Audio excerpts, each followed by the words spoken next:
तो स्टूडेंट्स भैया board exam बहुत ज़्यादा करीब आ रहा है और तैयारी करने में भी आप सभी को मज़ा आ रहा होगा। तो आज की इस क्लास में आप लोगों को हम क्लास 12 की फिजिक्स विषय के अंतर्गत बताने जा रहे हैं जो 1 नंबर और 2 नंबर वाले प्रश्न आपके बोर्ड एग्जाम में आते हैं, अति लघु उत्तरी और लघु उत्तरी प्रश्न। उन महत्वपूर्ण प्रश्नों की श्रृंखला आज स्टार्ट करने जा रहे हैं। मैक्सिमम 3-4 क्लासें आपको हम देंगे, ठीक है, जिसमें आप सभी लोगों को हम अति लघु उत्तरी प्रश्न और लघु उत्तरी महत्वपूर्ण प्रश्नों को बताएंगे। आज की सीरीज में मैंने उठाया है 2023 और 24 के अति लघु उत्तरी और लघु उत्तरी महत्वपूर्ण प्रश्नों को, ठीक है, जिनकी व्याख्या आप लोगों को इस क्लास में हम यहाँ पर करके बहुत ही अच्छी तरीके से सॉल्व करने वाले प्रश्नों को सॉल्व करना बताएंगे। तो क्लास को भैया अंत तक देखिएगा और इससे रिलेटेड कोई भी प्रश्न एग्जाम में आएगा तो आप सॉल्व कर लेंगे, ये मेरा आप सभी से वादा है, ठीक है। और आगे ऐसी क्लासें पाने के लिए चैनल को जरूर सब्सक्राइब कर लीजिए, क्योंकि अभी आगे भी आपको ऐसी क्लासें हम प्रोवाइड करने वाले हैं, ठीक है। बोर्ड एग्जाम में आपको बहुत ज़्यादा हेल्प मिलेगी, टेंशन बिल्कुल मत लीजिए। बाकी जो न्यूमेरिकल की क्लास है और डेरिवेशन की क्लास है और प्रीवियस ईयर की क्लासें मैंने दी है, उनकी प्लेलिस्ट मैंने बना दी है, आप कर सकते हैं। मैं कमेंट बॉक्स में लिंक दे देता हूँ। चलिए भाई, हम बिना समय को लॉस किए हुए स्टार्ट करते हैं आज की क्लास के पहले प्रश्न को। पहला प्रश्न आपकी स्क्रीन पर जैसा कि देख पा रहे हैं न्यूमेरिकल ही है, ठीक है। और ऐसा प्रश्न एग्जाम में ज़्यादा देखने को आपको अति लघु उत्तरी या लघु उत्तरी प्रश्न में देखने को मिल जाता है। 1 नंबर में, 2 नंबर में कहा गया है कि वैद्युत क्षेत्र वेक्टर ई बराबर, वैद्युत क्षेत्र वेक्टर ई बराबर आपको दिया गया है 3i कैप, कितना दिया गया 3i कैप प्लस का 4j कैप, ऐसे दिया गया है न्यूटन प्रति कूलम। एक तल के पृष्ठ क्षेत्रफल, देखिए पृष्ठ क्षेत्रफल वेक्टर ए से दिया गया है आपको 10i कैप मीटर स्क्वायर। प्रश्न में कहा जा रहा है कि वैद्युत फ्लक्स ज्ञात कीजिए। भैया ऐसा क्वेश्चन एग्जाम में अक्सर आता है। वैद्युत फ्लक्स फाई ई बराबर होता है vector E dot vector A, आता है ये प्रश्न। तो वेक्टर ई की वैल्यू जब आप रखेंगे 3i कैप प्लस का 4j कैप, इसका डॉट प्रोडक्ट कराना हमें 10i कैप। देखिए जो i j k होते हैं ये एकांक लंब कोणिक सदिश होते हैं, इनका डॉट प्रोडक्ट जो होता है वो 1 होता है, ठीक। जब हम i का i के साथ कराएंगे तभी 1 होगा और तभी मल्टीप्लाई संभव है। i का j के साथ कराएंगे 0 हो जाएगा। तो जो फाई ई हो जाएगा वो 3i डॉट i का मल्टीप्लाई कितना हो जाएगा 1, बाकी i का j के साथ 0 हो जाएगा। तो इस तरीके से जो वैद्युत फ्लक्स आ जाएगा वो आपका आ जाएगा 3। मात्रक की बात करें तो मात्रक आप इसके 2 लिख सकते हो। जैसे वैद्युत क्षेत्र की तीव्रता का मात्रक न्यूटन प्रति कूलम होता है, तो इसका मात्रक हो जाएगा न्यूटन प्रति कूलम और क्षेत्रफल का मात्रक मीटर स्क्वायर। इस तरीके से वैद्युत फ्लक्स का मात्रक आ जाता है न्यूटन मीटर स्क्वायर प्रति कूलम। ये प्रश्न एग्जाम में, बोर्ड एग्जाम में अक्सर रिपीट ही होता है, ठीक है। आज की क्लास का अगला प्रश्न देखते हैं। अगला प्रश्न है कि किसी आवेशित छड़ के निकट एक अनावेशित छड़ रख दी जाती है, आवेशित छड़ के विभव पर क्या प्रभाव पड़ेगा। जाहिर सी बात है भैया कि अगर एक दुकान अच्छे से चल रही हो और उसके समीप मान लीजिए कंपटीशन के तौर पर एक नई दुकान खुल जाती है, तो जाहिर सी बात है कि जो पहली वाली शॉप है उसकी बिक्री दर पर कुछ ना कुछ तो कमी होती ही है। तो सेम ऐसे ही और क्या होता है कि पहली वाली दुकान के जो ग्राहक होते हैं, जिन्हें हम कस्टमर कहते हैं, वो थोड़ा कट भी सकते हैं, ठीक है, अगर बगल वाली क्लास में उनको कुछ लाभ मिल रहा है, सॉरी दुकान पर लाभ मिल रहा है। सेम ऐसा ही प्रोसेस होता है कि जब हम एक आवेशित छड़ के समीप कोई अनावेशित छड़ रख देते हैं तो प्रेरण की वजह से इसके विपरीत उस पर आवेश उत्पन्न हो जाता है और जो पहली वाली छड़ होती है उसके विभव में कमी हो जाती है। प्रश्न यही कह रहा था कि किसी आवेशित छड़ के निकट एक अनावेशित छड़ रख दिया जाता है तो आवेशित छड़ के विभव पर क्या प्रभाव पड़ेगा। तो अनावेशित छड़ पर प्रेरण की वजह से विपरीत आवेश उत्पन्न हो जाता है, जिसकी वजह से जो आवेशित छड़ होती है उसके विभव में क्या हो जाती है भैया, कमी हो जाती है। बहुत ही इंपॉर्टेंट प्रश्न था। हमें उम्मीद है कि मेरे एग्जाम्पल से आप सभी लोग ये प्रश्न याद कर चुके होंगे। आगे बढ़ते हैं आज की क्लास के अगले क्वेश्चन नंबर 3 की ओर। हमें उम्मीद है कि आप सभी लोगों को बढ़िया एंजॉय, मज़ा आ रहा होगा प्रश्नों को देख करके। अगला जो प्रश्न मैंने लिया है बहुत ही इंपॉर्टेंट है। वैद्युत फ्लक्स की परिभाषा तथा मात्रक लिखिए और ऋणात्मक वैद्युत फ्लक्स का क्या अर्थ है। देखिए एग्जाम में जो 2024 बोर्ड एग्जाम में प्रश्न आया था उसमें यह पूछा गया था कि वैद्युत फ्लक्स को परिभाषित कीजिए। धनात्मक तथा ऋणात्मक वैद्युत विभव से क्या वैद्युत फ्लक्स से क्या तात्पर्य है। देखिए आप सभी को पता है कि कहीं पर कोई वैद्युत मतलब कोई आवेश होता है तो उसके कारण वैद्युत क्षेत्र उत्पन्न होता है। तो किसी वैद्युत क्षेत्र में अगर हम कोई काल्पनिक पृष्ठ रख देते हैं, क्या रख देते हैं, कोई काल्पनिक पृष्ठ, तो इस काल्पनिक पृष्ठ से होकर गुजरने वाली जो वैद्युत बल रेखाओं की संख्या होती है, इस काल्पनिक पृष्ठ से गुजरने वाली जो वैद्युत बल रेखाओं की संख्या होती है, जो फ्लक्स ग्रंथिकाओं की संख्या होती है, इन्हीं फ्लक्स ग्रंथिकाओं की संख्या को हम कहते हैं भैया वैद्युत फ्लक्स, अर्थात इलेक्ट्रिक फ्लक्स कहते हैं। ठीक है, अब बात आती है धनात्मक वैद्युत फ्लक्स और ऋणात्मक वैद्युत फ्लक्स से क्या तात्पर्य है।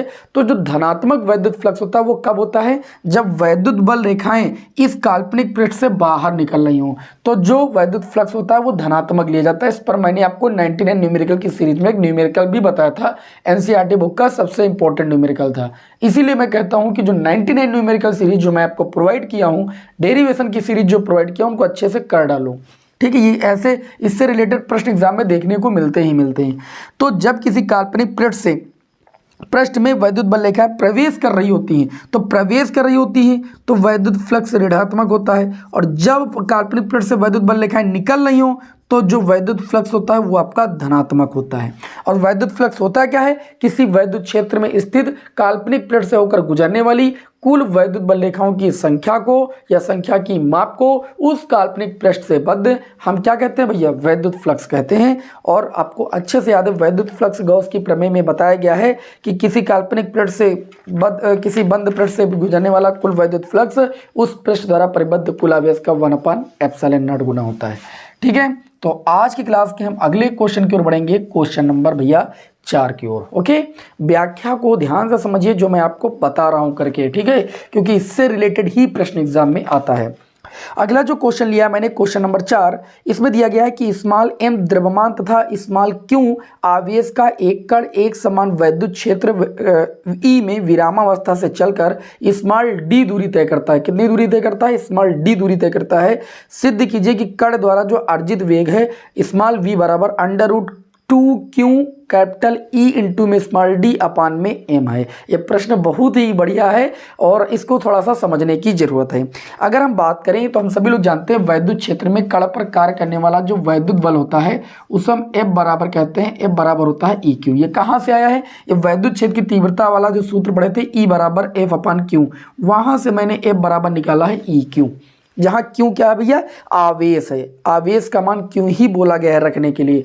अच्छा, अगर हम बात करें कण का द्रव्यमान, यदि कण का द्रव्यमान स्मॉल m तथा त्वरण स्मॉल a हो तो हम ये कह सकते हैं कि F बराबर कितना हो जाएगा, तो आप कहेंगे ma हो जाएगा। ma बराबर कितना हो जाएगा, E इंटू में Q हो जाएगा। यहाँ तक किसी विद्यार्थी को कोई समस्या नहीं। अच्छा, हम सभी लोग क्या जानते हैं, अगर यहाँ से हम त्वरण की वैल्यू निकाल लें a बराबर EQ अपान में m, चूंकि हमको वेग का व्यंजक निकालना है और डिस्टेंस दी गई है तो हम गति का तृतीय समीकरण जानते हैं। गति के तृतीय समीकरण से, बहुत ध्यान से समझिएगा, गति के तृतीय समीकरण से आज के इस क्लास में भैया 20 से 22 प्रश्न आपको महत्वपूर्ण बताने वाले हैं, इसलिए मैंने बता दिया क्लास बहुत बढ़िया है। आप सभी लोग बढ़िया अच्छे से निश्चिंत होकर के बैठ जाइए, बहुत अच्छे से आपका रिहर्सल होने वाला है, प्रैक्टिस होने वाली है। तो देखिए हम सभी लोगों ने पढ़ा है v² बराबर u² प्लस का कितना बड़ा भाई 2s, ये गति का तृतीय समीकरण था कि नहीं था भाई। तो यहाँ पर अगर हम बात करें तो v², हमको v की वैल्यू निकालना है, प्रारंभिक वेग 0 हो जाएगा कण का, 2 इंटू, क्योंकि विरामावस्था की बात हुई, a की वैल्यू कितनी है EQ अपान में कितना m और इंटू में कितना s होती है डिस्टेंस, लेकिन यहाँ पर बोले कि डिस्टेंस स्मॉल d है, तो v² बराबर आपका आ गया 2EQD अपान में कितना m। v की वैल्यू निकालनी थी, v² उधर जाएगा, अंडर रूट इधर आ जाएगा, 2EQD अपान में कितना भैया स्मॉल m। इस तरीके से ये आपका व्यंजक आ जाता है। और यही चीज प्रश्न में बोला गया था कि आप सिद्ध कीजिए कि कण द्वारा जो अर्जित वेग है वो E बराबर √2EQD अपान में m होता है। 2023 का बहुत ही महत्वपूर्ण प्रश्न था और हमें उम्मीद है कि ये जो मैंने पहले चैप्टर के अति लघुत्तरी और लघुत्तरी महत्वपूर्ण प्रश्नों को बताया आपको समझ में आया होगा। हम चैप्टर वाइज ही आपको महत्वपूर्ण प्रश्न बता रहे हैं, अति लघुत्तरी और लघुत्तरी, जो कि बोर्ड एग्जाम 2023 और 24 में आपसे पूछे गए हैं। चलिए आज के क्लास के अगले क्वेश्चन की ओर बढ़ेंगे। अगला जो क्वेश्चन है वो होगा हमारा क्वेश्चन नंबर 5। थोड़ा सा इंक डाल लेते हैं, ठीक है, इंक डाल लें, फिर क्वेश्चन नंबर 5 की ओर बढ़ते हैं, क्योंकि वो भी आपका क्या है, न्यूमेरिकल है। देखिए जो अति लघुत्तरी और लघुत्तरी प्रश्न होते हैं वो उन पर देखिए न्यूमेरिकल बहुत ज़्यादा बनते हैं, छोटे छोटे न्यूमेरिकल बनते हैं। तो जब बड़े बड़े न्यूमेरिकल पहले से आपको आते होंगे तो छोटे छोटे न्यूमेरिकल में आपको कोई दिक्कत नहीं होने वाली है। ओके, चलिए भाई, इसे मुझे रब भी करना पड़ेगा, थोड़ा सा स्याही जो है ज़्यादा निकल आई है, क्यों। चलिए इसको हम हटा लेते हैं। और आप सभी लोग भाई क्लास को शेयर कर दिया करें, ठीक है। आप सभी लोगों के लिए वाइट बोर्ड पर हम इतनी ज़्यादा मेहनत करते हैं और बढ़िया बढ़िया प्रश्न लेकर आते हैं, ठीक है। ऐसा नहीं है कि डिजिटल बोर्ड पर आपको पढ़ाते नहीं हैं तो आपको हम नॉलेज कम देते हैं, ठीक है। नॉलेज बहुत अच्छा आपको प्रोवाइड करने की कोशिश करते हैं। चलिए हम बढ़ते हैं अगले क्वेश्चन की ओर भैया। जो अगला हमारा प्रश्न है, इस टाइम थोड़ा सा जुकाम वगैरह ज़्यादा हो गया है ठंडी की वजह से, वर्ग की वजह से। तो अगला जो क्वेश्चन नंबर 5 है उसमें कहा जा रहा है कि 2 वोल्ट मतलब 2 वोल्ट विभवांतर से आवेशित 10 माइक्रोफैरड धारिता के संधारित्र की स्थितिज ऊर्जा निकालिए। देखिए जो विभव दिया गया है यहाँ पर क्वेश्चन नंबर 5 है, जो विभव दिया गया है वो 2 वोल्ट का दिया गया है और जो संधारित्र की धारिता दी गई है वो 10 माइक्रोफैरड दी गई है। प्रश्न में ये कहा जा रहा है कि 10 माइक्रोफैरड धारिता के संधारित्र की स्थितिज ऊर्जा निकालिए। भैया स्थितिज ऊर्जा को यू से लिखा जाता है और इसके सूत्र बताया गया। देखिए इसका सूत्र होता है ½ CV²। इस सूत्र पर अति लघुत्तरी प्रश्न कई बार आया एग्जाम में। U बराबर होता है 1/2। अगर C की बात करें तो C 10 × 10⁻⁻6, क्योंकि माइक्रो का मतलब 10⁻⁻6 होता है। इंटू में V की बात करें विभवांतर 2 का स्क्वायर कर देंगे। U बराबर 2 से ये 2 1 कैंसिल हो जाएगा, 1 2 बचेगा, तो ये आ जाएगा 2 × 10 की पावर, देखिए यहाँ 10 की पावर 1 है, 10 की पावर -6, 10 की पावर -5 बचेगा। तो इस तरीके से जो स्थितिज ऊर्जा आ जाएगी, ऊर्जा किसी भी प्रकार की मात्रक जूल ही होता है। ओके, तो ये बढ़िया प्रश्न था। और एक क्वेश्चन और मैंने देखा है कि इससे रिलेटेड आपके बोर्ड एग्जाम 2023 में ये पूछा गया है कि किसी आवेशित संधारित्र की धारिता C फैरड है ना, तथा संचित ऊर्जा U है। ध्यान से समझिएगा इस प्रश्न को। इन्होंने कहा कि धारिता जो है वो C फैरड है और संचित जो ऊर्जा है U जूल है। संधारित्र की प्लेटों पर आवेश का व्यंजक ज्ञात कीजिए। देखिए हम सभी लोगों ने पढ़ा है, हम सभी लोगों ने क्या पढ़ा है, हम सभी लोगों ने पढ़ा है कि संधारित्र की जो ऊर्जा होती है। देखिएगा अगला क्वेश्चन, क्वेश्चन नंबर 6, संधारित्र की ऊर्जा। आप सभी लोगों ने संधारित्र की ऊर्जा पढ़ी है भैया। संधारित्र की ऊर्जा U बराबर Q²/2C। क्या आप सभी को पता है? ये संधारित्र की ऊर्जा का जो सूत्र होता है ये आवेश और धारिता के पदों में होता है। तो इन्होंने प्रश्न में ये कहा है कि आवेश की गणना कीजिए। क्या बोला गया प्रश्न में? प्रश्न में बोला गया कि संधारित्र की प्लेटों पर आवेश का व्यंजक मतलब Q का व्यंजक निकालना है।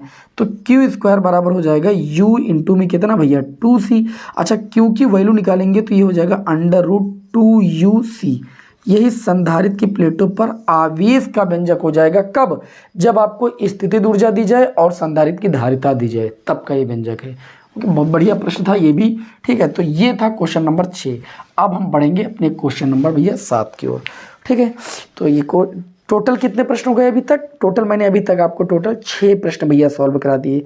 अब हम बढ़ते हैं आज के क्लास के अगले क्वेश्चन नंबर भैया 7 की ओर। अगला जो मैंने प्रश्न आप सभी लोगों के समक्ष लिया है वो भी न्यूमेरिकल ही है, ठीक है। और ये बोर्ड एग्जाम 2023 में पूछा गया है। इसमें कहा जा रहा है कि 200 वोल्ट के विभव पर स्थित एक बिंदु से 250 वोल्ट पर स्थित दूसरे बिंदु तक एक आवेशित कण को गति करने पर उसकी गतिज ऊर्जा में 10 जूल की कमी होती है। उस कण पर आवेश की गणना कीजिए। मेरी बात को ध्यान से समझिएगा। विभव पहले 200 था, ठीक है, अब विभव कितना हो गया 250। तो जो विभवांतर हुआ मतलब विभव में जो अंतर देखने को मिला वो 50 का देखने को मिला, 200 से 250। तो विभवांतर हम ये कह सकते हैं 250 - 200 बराबर 50 वोल्ट का देखने को हमको मिला। इसमें ये कहा कि जो उसकी गतिज ऊर्जा में कमी आती है, जो ऊर्जा में कमी आती है वो 10 जूल की कमी आती है।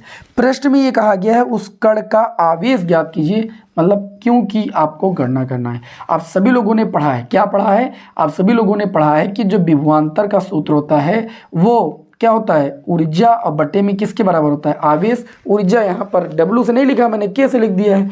तो यहाँ पर डेल्टा V का मान आपको दिया गया भैया 50 और K की वैल्यू आपको दी गई 10 और आवेश की गणना करने की बात की गई है। तो जब Q आप निकालेंगे तो ये 10/50 हो जाएगा, 0 0 कैंसिल, 1/5 का मतलब 0.2 और ये क्या हो जाएगा आपका, कूलाम हो जाएगा। क्या आपका हो जाएगा, कूलाम हो जाएगा। तो ये आवेश की गणना हो गई। बढ़िया प्रश्न था। आज की क्लास के अगले क्वेश्चन की ओर बढ़ते हैं। अगला प्रश्न है कि 2 वोल्ट के स्रोत से 10 माइक्रोफैराड धारिता का संधारित्र आवेशित किया जाता है। प्रश्न समझने योग्य है, अगर आप समझेंगे नहीं तो गलती जरूर कर देंगे, ठीक है, क्योंकि हम यहाँ पर कोई बहुत हल्के प्रश्न लेकर आपको नहीं बता रहे हैं। तो इन्होंने कहा कि 2 वोल्ट के स्रोत से 10 माइक्रोफैराड धारिता का संधारित्र आवेशित किया जाता है। तो यहाँ पर सबसे पहले आपको विभवांतर दिया गया है 2 वोल्ट का। आगे कह रहे हैं कि 10 माइक्रोफैराड धारिता C बराबर दी गई है 10 माइक्रोफैराड धारिता का संधारित्र आवेशित किया जाता है। स्रोत से प्राप्त ऊर्जा की बात होगी, तो स्रोत से प्राप्त ऊर्जा यही निकालेंगे, W बराबर विभवांतर गुणे आवेश, विभवांतर 2 वोल्ट। अच्छा, स्रोत से प्राप्त ऊर्जा यहाँ पर धारिता दी गई है, C के पदों में आपको लाना है, ठीक है। तो यहाँ पर ध्यान दीजिएगा, थोड़ा सा इसको हटा देते हैं, ठीक है। यहाँ पर देखिए ध्यान से, आप सभी लोगों ने पढ़ा है, क्या पढ़ा है, C बराबर आप लोगों ने पढ़ा है Q/, कितना भैया, V। पढ़ा है कि नहीं पढ़ा है? अच्छा, तो यहाँ पर C दिया गया है। अच्छा, और अच्छा एक चीज़ हम करें, यहाँ पर क्या कर सकते हैं भैया, क्या कर सकते हैं, हमको यहाँ पर प्रश्न में ये बोला गया है कि स्रोत से प्राप्त ऊर्जा की गणना करना है। अच्छा, स्रोत से प्राप्त ऊर्जा निकालेंगे, तो स्रोत से प्राप्त ऊर्जा अगर इस K के स्थान पर U रख दें तो ये कितना हो जाएगा, V इंटू में Q हो जाएगा कि नहीं, V इंटू में Q हो जाएगा कि नहीं हो जाएगा। अच्छा, अगर Q की वैल्यू की बात करें तो Q बराबर यहाँ से कितना आ जाएगा, Q बराबर यहाँ से CV आ जाएगा। तो जब इस Q के स्थान पर रखेंगे V इंटू में CV, Q के स्थान पर CV इसलिए रख रहे हैं क्योंकि हमको C और V की वैल्यू ही दी गई है, ठीक है। तो स्रोत से प्राप्त ऊर्जा आ जाएगी CV², कितनी आ जाएगी, CV²। तो ये हो जाएगा C की वैल्यू कितनी हो जाएगी, 10 माइक्रो का मतलब होता है 10 की पावर -6 और V की बात करें तो V की वैल्यू है 2 का स्क्वायर कर देंगे। तो U बराबर आ जाएगा 2 का स्क्वायर 4 गुणे में 10 की पावर 1 और 10 की पावर -6, 10 की पावर -5 और ये क्या हो जाएगा भाई, जूल हो जाएगा। 4 गुणे 10 की घात -5 जूल हो जाएगा स्रोत से प्राप्त ऊर्जा। अब इन्होंने ये भी कहा है नंबर 2 संधारित्र में संचित ऊर्जा, ठीक है, ये भी पूछा है। देखिए नंबर 2, बस यही प्रश्न में अंतर ही था, संधारित्र में संचित ऊर्जा, संधारित्र में संचित ऊर्जा, इसका सूत्र देखिए अतना ही अंतर होता है। संधारित्र में संचित ऊर्जा बराबर होता है हाफ CV², C और V के पदों में, ये आपको बताया गया है। तो U बराबर हो जाएगा 1/2। अच्छा, C की बात करें तो C की वैल्यू यहाँ पर 10 माइक्रोफैराड का मतलब 10 की घात -5, क्योंकि 10 का मतलब 10 की पावर 1 और माइक्रो का मतलब 10 की पावर -6। V² की वैल्यू कितनी, 2 का स्क्वायर कर लेंगे, 2 का स्क्वायर हो जाएगा टोटल भैया 4, ये 2 का स्क्वायर लिख दीजिए, 1 तो से 2 का स्क्वायर कैंसिल कर दीजिए। V बराबर आ जाएगा 2 गुणे 10 की घात -5 जूल। ये आपकी जो ऊर्जा आई है वो संधारित्र में संचित ऊर्जा आई है, ठीक है। स्क्रीनशॉट लेना तो जल्दी से ले डालिए आप। अब चलिए हम बिना समय को लॉस किए हुए आगे बढ़ेंगे। ये हमारा था क्वेश्चन नंबर कौन सा भैया, 8। आज की क्लास का क्वेश्चन नंबर 8। मैंने टोटल कितने प्रश्न उठाए हैं, मैंने टोटल इस क्लास में मैंने कहा 20 से 22 प्रश्न जरूर उठाए हैं। तो ये संधारित्र के भैया बहुत ही महत्वपूर्ण प्रश्न थे। अब जो हमारा तीसरा चैप्टर आता है विद्युत धारा, इसमें देखिए अति लघुत्तरी और लघुत्तरी बहुत ही महत्वपूर्ण प्रश्न मैंने सेलेक्ट किए हैं। क्वेश्चन नंबर 9 देखिए, मैंने पहला जो प्रश्न क्वेश्चन नंबर 9 सेलेक्ट किया है, देखिएगा ध्यान से, क्वेश्चन नंबर 9, ठीक है। क्वेश्चन नंबर 9 को हम सभी लोग देखते हैं और थोड़ा समझने की कोशिश करते हैं। इसमें ये कहा गया है कि वैद्युत चालकता को परिभाषित कीजिए, ठीक है। वैद्युत चालकता की परिभाषा मतलब देना है और विमेय सूत्र की बात कही गई है। तो देखिए जो वैद्युत चालकता होती है, वैद्युत प्रतिरोध के व्युत्क्रम को हम क्या कहते हैं भैया, वैद्युत चालकता कहते हैं। वैद्युत प्रतिरोध जानते हो ना, मतलब जो है धारा के मार्ग में जो उत्पन्न अवरोध होता है उसी को हम कहते हैं वैद्युत प्रतिरोध। वैद्युत प्रतिरोध को किससे व्यक्त करते हैं, R से व्यक्त करते हैं। R बराबर क्या होता है, आप लोगों ने V बराबर IR पढ़ा है कि नहीं पढ़ा, V बराबर IR, तो R बराबर V/I, ठीक है। तो हम ये कह सकते हैं कि वैद्युत प्रतिरोध को R से लिखते हैं। जो वैद्युत चालकता होती है भैया, जो वैद्युत चालकता होती है वह 1 बटे वैद्युत प्रतिरोध के बराबर होती है। अर्थात वैद्युत प्रतिरोध के व्युत्क्रम को हम वैद्युत चालकता कहते हैं और इसका मात्रक कितना हो जाएगा, ओम इनवर्स। कितना हो जाएगा, ओम इनवर्स, क्योंकि प्रतिरोध का मात्रक ओम होता है, ऊपर ले जाएंगे तो ओम की पावर -1, ये वैद्युत चालकता का मात्रक होता है। और विमीय सूत्र लिखना है तो आप निकाल सकते हो, R बराबर V/I से वोल्टेज और धारा का उसका मान रख करके उसका विमीय सूत्र आप निकाल सकते हो। इतना सिंपल क्वेश्चन बताने की जरूरत नहीं है। तो ये था क्वेश्चन नंबर 9 आज की क्लास का। अब इस चैप्टर से देखिए बहुत ज़्यादा क्वेश्चन आते हैं और ये अभी 2023-24 में ही इतने ज़्यादा अति लघुत्तरीय प्रश्न इस चैप्टर से आए हैं कि आप देखिए कौन कौन से प्रश्न आए हैं। अगला जो क्वेश्चन है क्वेश्चन नंबर 10। क्वेश्चन नंबर 10 है कि किसी सेल का आंतरिक प्रतिरोध किन कारकों पर निर्भर करता है। ठीक, अभी मैंने आपको प्रीवियस ईयर के जब पेपर सॉल्व कराए थे तो उसमें मैंने बताया था कि जो किसी सेल का आंतरिक प्रतिरोध होता है वह निर्भर करता है इलेक्ट्रोड की प्रकृति पर, जो घोल होता है सेल में, जो घोल होता है उसकी सांद्रता पर, और मैंने ये भी बताया था कि जो इलेक्ट्रोड जितना डूबा होता है उसके क्षेत्रफल पर भी सेल का आंतरिक प्रतिरोध निर्भर करता है। तो आप इसमें उत्तर लिखिएगा कि सेल का जो आंतरिक प्रतिरोध है वह निम्न कारकों पर निर्भर करता है। नंबर 1, इलेक्ट्रोड के घोल में डूबे क्षेत्रफल पर, इलेक्ट्रोड के बीच की दूरी पर भी निर्भर करता है, इलेक्ट्रोड की प्रकृति पर भी निर्भर करता है और घोल की सांद्रता पर निर्भर करता है। सेल का जो आंतरिक प्रतिरोध है वो सेल की घोल की सांद्रता पर भी निर्भर करता है। ठीक है, इलेक्ट्रोड के बीच की दूरी पर भी निर्भर करता है, इलेक्ट्रोड के डूबे हुए क्षेत्रफल पर भी निर्भर करता है। कौन? सेल का आंतरिक प्रतिरोध। ये था आज की क्लास का क्वेश्चन नंबर 10। हम पढ़ते हैं क्वेश्चन नंबर 11 की ओर। क्वेश्चन नंबर जो 11 है, विशिष्ट चालकता सिग्मा और अपवाह वेग Vd में संबंध क्या होता है। देखिए हम सभी लोगों ने पढ़ा है कि जो सिग्मा होता है, ये क्वेश्चन नंबर हमारा कौन सा है, 11। जो सिग्मा होता है, सिग्मा बराबर होता है J/E, जहाँ E होती है वैद्युत क्षेत्र की तीव्रता, और J बराबर आप सभी लोगों ने पढ़ा है NeVd होता है। ठीक, I बराबर NeAVd होता है, J बराबर NeVd होता है। कहाँ से आया था, I बराबर J बराबर I/A से ही तो आया था। अब देखिए यहाँ पर तो सिग्मा बराबर, जब हम J के स्थान पर NeVd लिख देंगे, ठीक है, NeVd/E। प्रश्न में ये कहा गया था कि आप एक रिलेशन स्थापित कीजिए विशिष्ट चालकता सिग्मा और अपवाह वेग Vd में। तो आप इस रिलेशन को देखिए, इसमें सिग्मा भी आ गया है और अपवाह वेग अनुगमन वेग Vd भी आपका आ चुका है। ठीक, यही होता सिग्मा और क्या कहते हैं Vd, ड्रिफ्ट वेलोसिटी इसको आप बोलते हो, अनुगमन वेग, यही इन दोनों में संबंध होता है। एग्जाम में क्वेश्चन 2024 में ही आया है और 2024 में प्रश्न और आया है कि 1 किलोवाट घंटा का मान जूल में ज्ञात कीजिए, या किलोवाट घंटा किस राशि का मात्रक है, 1 किलोवाट घंटा में कितने जूल होते हैं। ये तो प्रश्न भी कई बार आ चुका है। तो आपके घरों में जो विद्युत ऊर्जा होती है, व्यय होती है, वो किलोवाट घंटा में ही तो व्यय होती है। तो ये विद्युत ऊर्जा का पहली बात तो मात्रक है। किलोवाट जो घंटा है वह किसका मात्रक है, विद्युत ऊर्जा का मात्रक है। और अगर हम बात करें 1 किलोवाट घंटा, आप अपने घर में लगा जो बिजली का मीटर उसमें देख लीजिए, kWh जो लिखा है वो किलोवाट घंटा को दर्शाता है, इसी को हम यूनिट बोलते हैं। 1 किलोवाट बराबर होता है भैया 1000 वाट, किसके बराबर, 1000 वाट। और फिर 1 घंटा भी, 1 घंटे में कितने सेकंड होते हैं, 3600 सेकंड होते हैं। तो जब इसका हम गुणा करेंगे तो ये आ जाएगा 36 गुणे में कितने जीरो आ जाएंगे, 5 जीरो आ जाएंगे, और ये हो जाएगा वाट सेकंड। वाट सेकंड को ही हम जूल ले सकते हैं, क्योंकि W बराबर आप लोगों ने पढ़ा होगा PT, शक्ति वाले सूत्र से। ठीक है, तो W बराबर P, वाट गुणे समय किसके बराबर होता है, W का मात्रक जूल होता है, तो W को हम जूल भी बोलते हैं। तो इसको 1 2 3 4 5 6 अंक आगे लाएंगे, 3.6 गुणे 10 की पावर कितना, 6 वाट सेकंड के स्थान पर कितना लिख सकते हैं, जूल। तो हम ये कह सकते हैं कि 1 किलोवाट घंटा में 3.6 गुणे 10 की पावर कितने जूल होते हैं, 6 जूल होते हैं। ठीक है, और ये किसका मात्रक है, किलोवाट घंटा ऊर्जा का मात्रक है। आज की क्लास का जो अगला क्वेश्चन है क्वेश्चन नंबर 13, इसमें कहा जा रहा है किसी विद्युत परिपथ में 1 वाट शक्ति से क्या अभिप्राय है। मैंने भी बताया कि W बराबर PT होता है, तो हम ये कह सकते हैं कि P बराबर कितना हो जाएगा, W बटे में कितना भाई, T, W बटे में कितना, T। तो यदि T बराबर 1 सेकेंड हो, 1 सेकेंड में जो ऊर्जा व्यय हो W बराबर कितनी हो, 1 जूल व्यय हो, तो जो शक्ति होगी वो P बराबर किसके बराबर होगी, 1 वाट के बराबर होगी।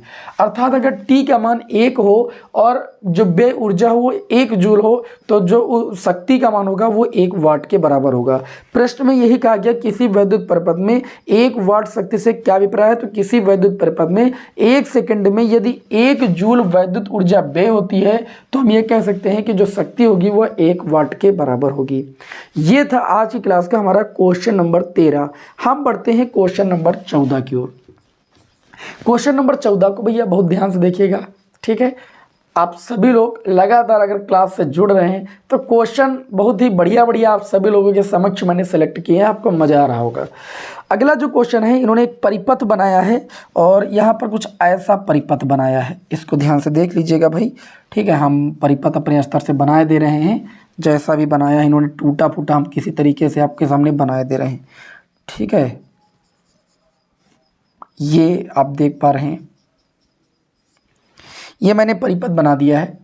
यहाँ पर I धारा है और यहाँ पर 6 एम्पियर की धारा है और यहाँ से 3 एम्पियर की धारा निकल रही है और यहाँ से 3 एम्पियर की धारा आ रही है और ये 10 एम्पियर की धारा जा रही है। ये जा रही है, आ रही है, ये जा रही है, ये आ रही है, ये आ रही है। आपने पढ़ा था संधि का नियम, किसी भी संधि पर आने वाली धाराओं का योग जाने वाली धाराओं के योग के बराबर होता है। आने वाली धारा आई है और कौन सी आ रही, आप कहेंगे 3 वाली भी आ रही, और कौन सी आ रही, आप कहेंगे 6 वाली भी आ रही, और जाने वाली कौन सी धारा, ये वाली और ये वाली। तो ये हो जाएगा 10 + 3 जाने वाली धाराओं के योग के बराबर होगा। तो 6 दिन कितना हो जाएगा, 9। I प्लस ये हो जाएगा 9 बराबर 10 3 13, तो I बराबर 13 - 9, 13 - 9, 13 से 9 घटाइए कितना आ जाएगा, 4 एम्पियर। बात समझ में आ गई। तो इन्होंने I का मान ही पूछा था, संधि के नियम पर आधारित न्यूमेरिकल आपके एग्जाम में आता है। तो ये था आज की क्लास का हमारा क्वेश्चन नंबर 13। हम बढ़ते हैं अगले क्वेश्चन नंबर भैया 14 की ओर। इसे रब कर दें। चलिए भैया, आप सभी लोग भाई क्लास को शेयर कर दिया करें, है ना। कितनी मस्त आप लोगों के लिए क्लास हम बनाते हैं, बढ़िया बढ़िया क्वेश्चन ला करके, ठीक है। मैं सोचता हूँ कि मैं ऐसे प्रश्न आप सभी लोगों के समक्ष लेकर आऊँ जो आपको यूट्यूब पर मुश्किल से कोई सॉल्व कराता हो, जिससे आप सभी लोग वीडियो को लाइक भी करें, है ना, और चैनल को भी सब्सक्राइब करें, जिससे मेरी भी मेहनत जो है वो रंग लेकर आए। काफ़ी अच्छा लगेगा, मेरी मेहनत और आपकी मेहनत रंग लाएगी, कितना अच्छा लगेगा। बढ़ते हैं आज की क्लास के क्वेश्चन नंबर 15 की ओर। इसमें कहा गया कि विद्युत शक्ति के एसआई तथा एमकेएस पद्धति मात्रक के बीच संबंध लिखिए। अगर मैं बात करूं यहाँ पर, तो जो विद्युत शक्ति का मात्रक होता है, आप सभी को पता है कि विद्युत शक्ति को P से लिखते हैं। P बराबर होता है W/T। तो एक तो मात्रक इसका हो जाएगा जूल कार्य का मात्रक, बट्टे में क्या हो जाएगा, सेकंड हो जाएगा। जूल प्रति सेकंड भी इसका मात्रक हो जाएगा। ये जो इसका मात्रक होता है ये होता है एसआई मात्रक। कौन सा मात्रक होता है, एसआई। अच्छा, एमकेएस पद्धति मात्रक लिखेंगे, मतलब द्रव्यमान को किलोग्राम में, और अरे क्या कहते हैं यार, एमकेएस पद्धति में लंबाई को मीटर में, द्रव्यमान को किलोग्राम में और समय को सेकंड में लिखते हैं। तो देखिए जूल को हम या ऐसे भी लिख सकते हैं। देखिए कार्य W बराबर आपको मैंने पढ़ाया है, W बराबर क्या होता है, बल गुणे विस्थापन भी करके आप लिख सकते हो आप चाहो तो, या बल बराबर कार्य बराबर बल गुणे विस्थापन पढ़े कि नहीं। तो जूल के स्थान पर इसे आप न्यूटन सेकंड भी लिख सकते हो, और नीचे आपका सेकंड ही है, तो सेकंड से सेकंड हो गया कैंसिल। या न्यूटन बल होता है, बल बराबर होता है द्रव्यमान गुणे में त्वरण। तो बल के स्थान पर आप लिख सकते हो द्रव्यमान गुणे त्वरण। द्रव्यमान का मात्रक किलोग्राम और त्वरण का मात्रक क्या हो जाएगा, मीटर प्रति सेकंड स्क्वायर। तो किलोग्राम प्रति मीटर, किलोग्राम मीटर प्रति कितना आ गया, सेकंड स्क्वायर। जो ये किलोग्राम मीटर प्रति सेकंड स्क्वायर आ गया है, कुछ गड़बड़ हुआ है भैया। यहाँ पर जो जूल है इसको हम बल गुणे विस्थापन लिखेंगे ना, विस्थापन का मात्रक मीटर होता है, ठीक है। तो हम काट नहीं सकते, ये सेकंड ही रहेगा। और फिर न्यूटन के स्थान पर किलोग्राम मीटर प्रति सेकंड स्क्वायर रखेंगे, तो ऊपर 1 मीटर रहेगा, कुछ कटेगा ही नहीं, नीचे 1 सेकंड भी रहेगा, तो ये आ जाएगा किलोग्राम मीटर स्क्वायर प्रति सेकंड की पावर 3। ये एमकेएस पद्धति का मात्रक हो जाएगा। बात समझ में कि नहीं यही, ये एमकेएस पद्धति का मात्रक हो जाएगा। किसका मात्रक हो जाएगा, शक्ति का, और ये एसआई मात्रक हो जाएगा, ठीक है। तो यहाँ पर आप लिख सकते हो एमकेएस पद्धति। बढ़िया प्रश्न था। ये था आज के क्लास का क्वेश्चन नंबर भैया 15। अब हम बिना समय को लॉस किए हुए बढ़ेंगे आज की क्लास के क्वेश्चन नंबर 17 की ओर। ठीक है, क्वेश्चन नंबर जो 17 भैया दिया गया है, इसमें कहा जा रहा है कि धारा घनत्व की परिभाषा लिखिए और इसका मात्रक लिखिए। तो देखिए धारा घनत्व को किससे लिखते हैं? धारा घनत्व को जे से लिखते हैं। जे बराबर होता है I/A। किसी चालक के प्रति एकांक यानी क्षेत्रफल को अगर एक मान लें, एक को पढ़ते हैं फिजिक्स की भाषा में एकांक, और चूंकि प्रति मतलब बटे में है, तो किसी चालक के प्रति एकांक क्षेत्रफल पर अभिलंबवत गुजरने वाली जो धारा आई होती है, इसी को हम कहते हैं धारा घनत्व। ध्यान से सुनिएगा, किसी चालक के किसी बिंदु के प्रति एकांक क्षेत्रफल से अभिलंबवत गुजरने वाली धारा को हम क्या कहते हैं? धारा घनत्व कहते हैं। धारा घनत्व जे बराबर होता है I/A। इसके मात्रक की बात करें तो धारा का मात्रक होता है एम्पियर, ये एक सदिश राशि है। और अगर हम क्षेत्रफल की बात करें तो क्षेत्रफल का मात्रक होता है मीटर स्क्वायर, तो ये इसका मात्रक हो जाएगा। ये था हमारी आज के इस क्लास का क्वेश्चन नंबर भैया 16। बढ़िया लगा ना क्वेश्चन? चलिए अब हम बढ़ते हैं आज की क्लास के अगले क्वेश्चन नंबर भैया 17 की ओर। जो क्वेश्चन नंबर 17 है वो गतिमान आवेश तथा चुंबकीय क्षेत्र चैप्टर से मैंने उठाया है। क्वेश्चन नंबर भैया 17। चलिए भाई क्वेश्चन नंबर 17 को देखते हैं। इसमें बोला गया कि संट से क्या अभिप्राय है। आप सभी को पता है कि संट क्या होता है? न्यूनतम प्रतिरोध का एक तार होता है। जब हम धारा मापी को अमीटर में बदलते हैं तो धारा मापी को अमीटर में बदलने के लिए उसके समांतर क्रम में हम एक न्यूनतम प्रतिरोध का तार लगाते हैं, जिसे हम क्या कहते हैं? संट कहते हैं। वाइबा में एग्जामिनर कई बार ये प्रश्न पूछ चुका है कि संट क्या होता है। तो आप कहेंगे धारा मापी को अमीटर में बदलने के लिए लगाए गए न्यूनतम प्रतिरोध के तार को हम क्या कहते हैं भैया? संट कहते हैं। आप लोग अपनी कॉपी पर इस प्रश्न का उत्तर लिख लीजिए, क्योंकि प्रैक्टिकल एग्जाम भी करीब आ रहे हैं।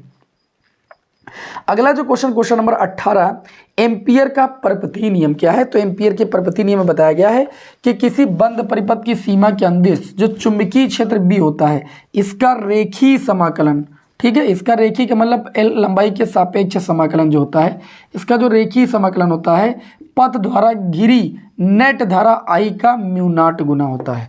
इसे हम कहते हैं एम्पियर का परपथीय नियम। किसी बंद परिपथ की सीमा के अनुदिश चुंबकीय क्षेत्र B का रेखीय समाकलन पथ द्वारा घिरी नेट धारा का μ0 गुना होता है।